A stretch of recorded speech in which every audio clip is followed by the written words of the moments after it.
Sektor perhotelan di Sulawesi Selatan mengalami krisis berat akibat efisiensi anggaran pemerintah.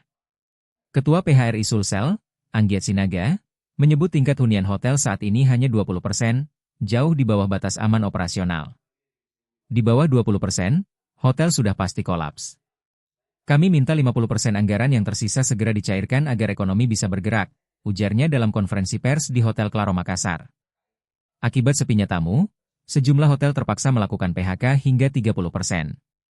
Sementara CEO Pinisi Hospitality Indonesia menambahkan, hotel kini hanya mengandalkan acara sosial yang jumlahnya terbatas. Tidak ada lagi perjalanan dinas.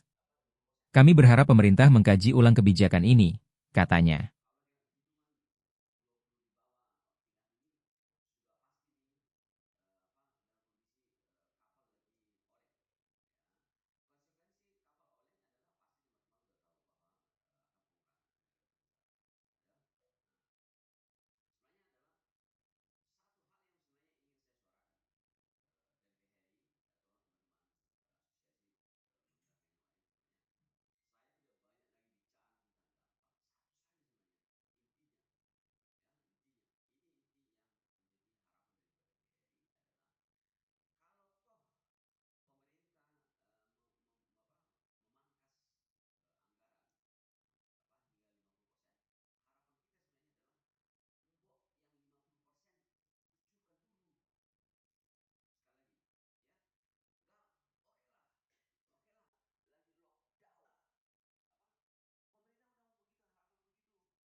Download Tribun X sekarang, menghadirkan lokal menjadi Indonesia.